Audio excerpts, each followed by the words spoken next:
Hello friends, welcome to Kalyani's உலகம். இன்றைக்கி இந்த வீடியோவில் ரொம்பவே ஆரோக்கியமான ராகி சேமியா புட்டு தான் செஞ்சு காமிக்க போகிறேன். இது ஒரு இனிப்பு ஐட்டம். கண்டிப்பாக குழந்தைங்களுக்கு ரொம்ப ரொம்ப பிடிக்கும். ஈவினிங் ஸ்கூல் விட்டு வர குழந்தைங்களுக்கு செஞ்சு கொடுக்குறப்ப ரொம்பவே விருப்பமாக சாப்பிடுவாங்க. எப்படி செய்யலாம்னு சொல்லிட்டு பார்க்கலாமா? ஒரே ஒரு ராகி அணில் சேமியா எடுத்திருக்கேன். இந்த அணில் சேமியாவை பாருங்கள், ஒரு பாத்திரத்துக்கு மேலே ஃபில்ட்ரு வச்சுக்கிங்க. அந்த ஃபில்டரில் இந்த ராகி சேமியாவை கட் பண்ணி எடுத்துக்கலாம். இப்போ இந்த சேமியா மேலே பச்சை தண்ணி, ஆர்டினரி பச்சை தண்ணி ஊற்ற போகிறோம். இப்படி தண்ணி ஊற்றுறப்ப தேங்கவே தேங்காது, ஏன்னா கீழே ஃபில்டர் இருக்குது, அது வழியாக தண்ணி இறங்கிடும். அதே சமயத்தில் ராகி சேமியாவும் ஃபுல்லாக நனைஞ்சிரும். நீங்கள் ஆர்டினரி பாத்திரத்தில் தண்ணி விடுறப்ப குழையிறதுக்கு வாய்ப்பு இருக்குது. இந்த மாதிரி ஃபில்ட்ரு வச்சு பண்ணுறப்ப குழையவே குழையாது, உதிரி உதிரியாக இருக்கும். இப்போ நான் வீடியோவில் காமிக்கிறேன் பாருங்கள், எந்த அளவுக்கு உதிரி உதிரியாக இருக்குன்னு பாருங்கள். அதே சமயம் எல்லா ராகி சேமியாலேயும் தண்ணி இறங்கி ஈரப்பதத்தோடு இருக்கும். இந்த மாதிரி நீங்களும் செஞ்சு எடுத்துக்குங்க.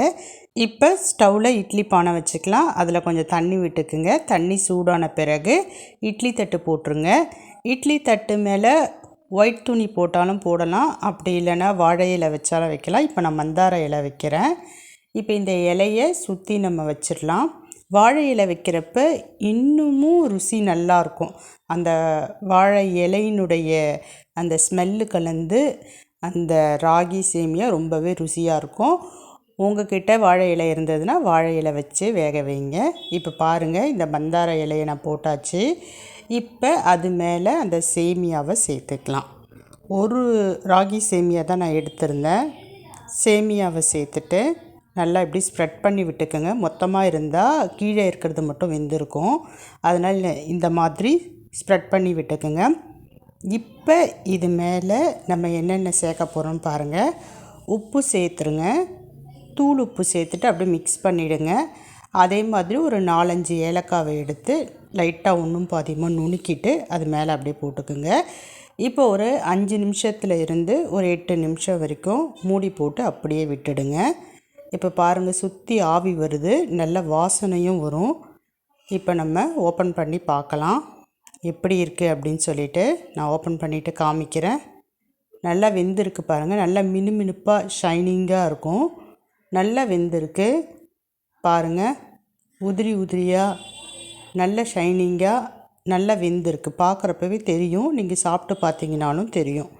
இப்போ நல்லா வெந்திருக்கு. மறுபடியும் இந்த ராகி சேமியாவில் முக்கியமான 2 விஷயம் சேர்க்க போகிறோம்.